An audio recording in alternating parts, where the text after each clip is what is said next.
You're looking at the pandemic and this last year thinking, why didn't God stop it? You're looking at what's happening in India at the moment and thinking, that is awful. Why doesn't a good God do something about it? You're looking at the evil that men and women can do to other men and women and thinking, this can't be right. You're looking at corruption and all the bad things around you and thinking, I'm not sure that God can be good. Well, if you're in that place, then you're in good company, because that is exactly where our psalmist is. The psalmist starts well, or he tries to start well. He says, surely God is good to Israel, to those who are pure in heart. But I don't know about you, I'm not convinced by the psalmist saying this. I think he's trying to convince himself. He's trying to say, surely God is good.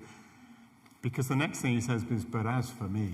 And then he goes on with this tale of woe. As for me, it doesn't feel like that at all, is kind of what he's saying. My feet has almost slipped. And he's looking at the world around him. He's looking at the arrogant men and women around him who seem to take no notice of God. They scoff at God, and yet they prosper. And everything they do seems to do well, and things are going well for them, even though they're evil and wicked to other men and women, and they take no notice of God. And the psalmist says, very sorrowful about himself, so he says, surely in vain I've kept my heart pure, in vain I've washed my hands in ignorance. All day long I've been plagued, I've been punished every morning. He's feeling pretty desperate. Is he anxious? I don't know. He doesn't actually say he's anxious. Is he depressed? I wonder if he might be. Is he both? He could well be. He's certainly feeling despair. And it's interesting that he says, every morning I'm plagued.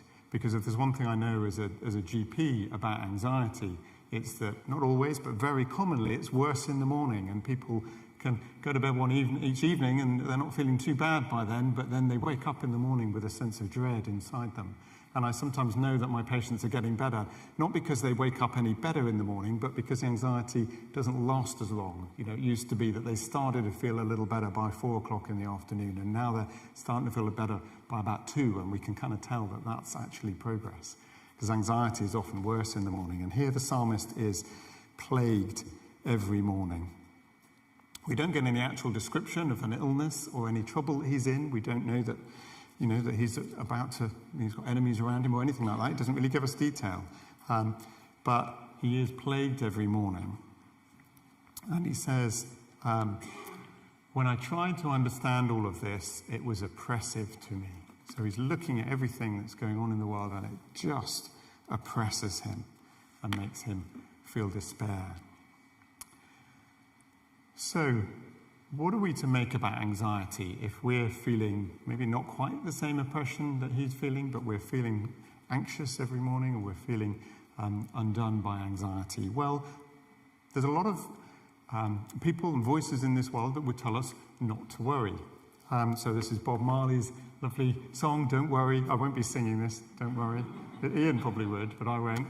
But don't worry about a thing, because every little thing is going to be all right. And if you don't get it with that Bob Marley song, which is a great song, he's got another one that says, don't worry, be happy. So there's a lot of voices in the world telling us not to worry. The trouble is, if you're really anxious, someone telling you don't worry kind of doesn't really cut it. The words in this song might sometimes make you sort of pull yourself up a little bit and say, stop moping around. But if you're actually unwell with anxiety, these are the words of someone who doesn't really understand anxiety and thinks this might help, but it doesn't help at all to be told, don't worry, when you've got the pit of anxiety in you. Or it doesn't help to be told, don't worry, when actually you've got something very reasonable to worry about. You're maybe going into hospital to have surgery for cancer, and someone says, oh, don't worry, I'm sure it'll be fine. And you just think, no, you're not sure it'll be fine. Actually, I could die.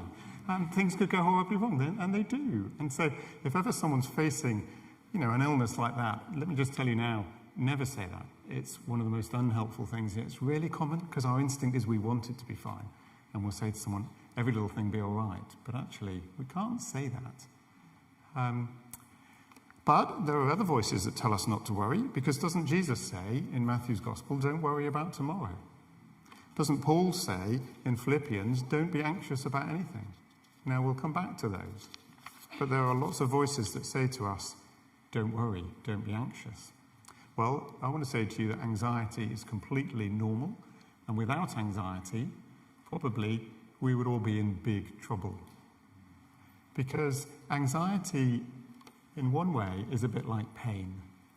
If you don't feel any pain at all, if you lose the sensation in your fingers or your toes, then you start to damage your fingers or your toes and you don't notice. You get an infection in your foot and you don't feel pain, so you don't notice, and then before you know what's happened, you're seriously ill. So pain is really important. It helps us to recoil from something that's harmful to us. And yet, sometimes people can have overwhelming, debilitating pain that is crushing and very debilitating. Anxiety is just the same. If I didn't have any anxiety at all about this, even before Karen spoke and bigged it up, if I wasn't anxious at all, I might not have prepared. I might not have got down here on time. I might not have the little bit of adrenaline that helps me to actually focus and hopefully do this talk.